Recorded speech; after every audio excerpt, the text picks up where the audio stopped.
Hello বন্ধুরা, সবাই কেমন আছো? আশা করি খুব ভালো আছো। আমিও খুব ভালো আছি।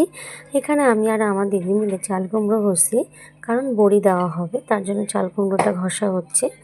আর এখানে চাল কুমড়ো ঘষতে ঘষতে কখন যে হাত স্লিপ খেয়ে ট্রেনের মধ্যে হাতটা কেটে যাচ্ছে নিজেও টের পাচ্ছি না। তো ঘষার পরে জামাইবাবু বললো যে দাও আমরা একটু ঘষে দিচ্ছি।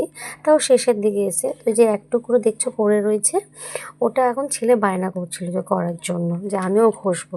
তো ওকে অত বড় দেওয়া হয়নি, ছোট্ট একটা টুকরো দেওয়া হয়েছে, আর এই টুকরোটা আমার জামাইবাবু ঘষবে। আর হাতে যে একটা টুকরো আছে ওটা ঘষছে। তো ঘষার পর দেখো আমার হাতটা কীভাবে কেটে গেছে, আর ছাল উঠে গেছে। শুধু আমার একার নয়, আমার দিদিরও হয়েছে ওরকম। তো আমি দিদির ক্লিপটা নিতে পারিনি যে ওর হাতটা কেটে গেছে, হ্যাঁ আমারটাও দেখাচ্ছি।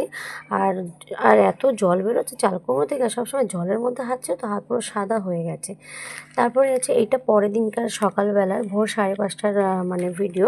মাঝখানে অনেক কিছু ক্লিপ আমি নিতে পারিনি, যেরকম তোমার চাল কুমড়ো ঘষার পরে একটা গামছার মধ্যে চাল কুমড়োটাকে ফেলে জলটাকে নিগড়িয়ে ওটাকে সারা রাত ঝুলিয়ে রেখে দিয়েছিলাম। তো সেসব ক্লিপ আমি নিতে পারিনি। আর এখানে বিউলির ডাল বাটা হচ্ছে, কারণ বিউলির ডাল ছাড়া বড়ি হয় না। ওই জন্য এটাখানে বিউলির ডাল বাটা হচ্ছে। আর আমার জামাইবাবু কিছুটা মিক্সারে পেস্ট করে নিচ্ছে, আর আমার দিদি কিছুটা শিলে বেটে নিচ্ছে। তাহলে কী হবে, তাড়াতাড়ি হবে। বেশি বেলা হলে বড়ি দিতে গেলে রোদও আর থাকবে না, তার জন্য বেটে নেওয়া হচ্ছে। আমি আমার দিদি জামাইবাবুর সাথে একটু যোগ দিলাম, আমিও বড়ি দেবো। তা চলো বড়িটা দেওয়া যাক। এই যে হ্যাঁ দেখেছি।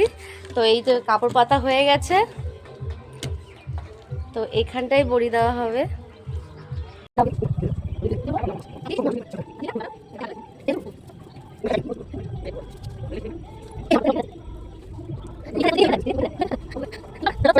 ফাইনালি আমাদের বড়ি দেওয়া কমপ্লিট হয়ে গেছে। এত রোদের তাপ বসাই যাচ্ছিল না। যাই হোক, ভিডিওটা ভালো লাগলে লাইক কমেন্ট শেয়ার করবে, আর অতি অবশ্যই ফলো করবে। তো টাটা।